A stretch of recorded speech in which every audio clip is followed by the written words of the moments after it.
So this is just a quick video to show people how to use flubaroo to grade the fall reading assessments if you're giving it through a Google form.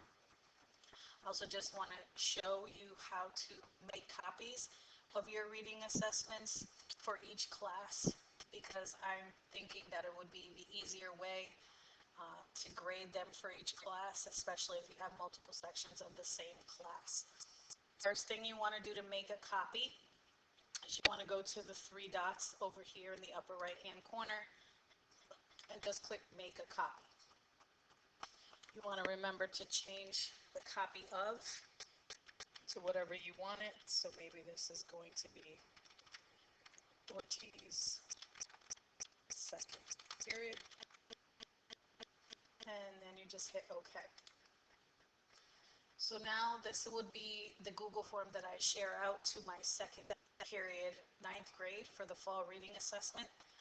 Before I do that, because I want the computer to grade it for me, is I want to look at the live copy and make an answer key.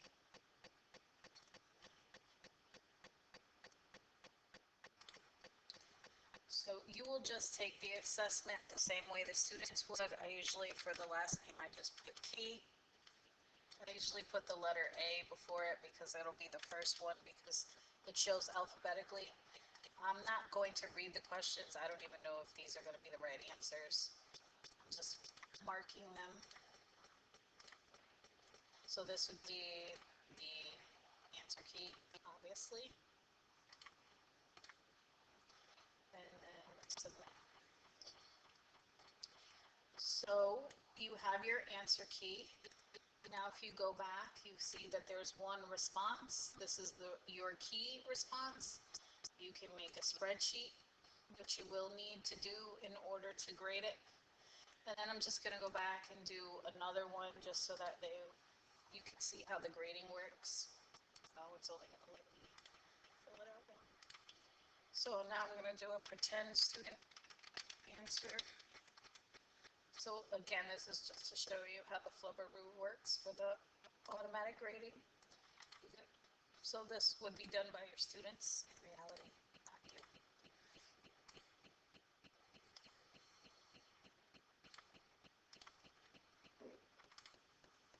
Okay. So now you have two responses. You have your answer key, and you have what the student did.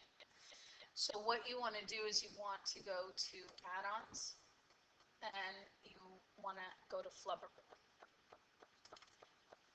Just to back up, if you click on add-ons and you don't see flubaroo, you just go to get add-ons. And if you type it, it'll pop up, and you can just add it. It's very easy and intuitive. So once you have your flubaroo, you want to go enable flubaroo on this sheet.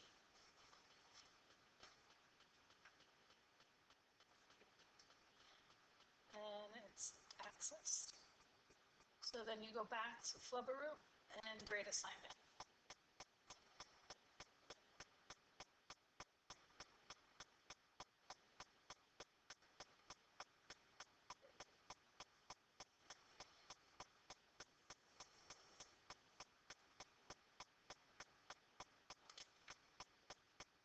So it'll bring you to this screen after you hit grade assignment, and it basically just asks you what each category is. So like username and last name, that identifies the student. You want to leave that alone. You can change point values if you'd like. You don't have to. You could just leave it out of 1 point. You can, if you wanted to skip the grading, you could grade by hand if you had written text, but in this case, it's all multiple choice. So we just leave the point values at 1, and we just say normal grading, and then hit continue. You're going to choose your answer key. That's one of the reasons why when I take the assessment to do the key, I name it as key because it's very easy to find, and I put the letter A so I can alphabetize it. And then you just hit continue.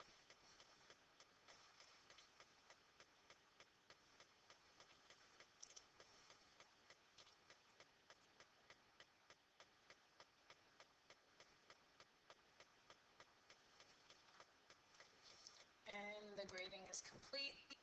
It tells you how many possible points were what the assessment was out of, the average, how many submissions.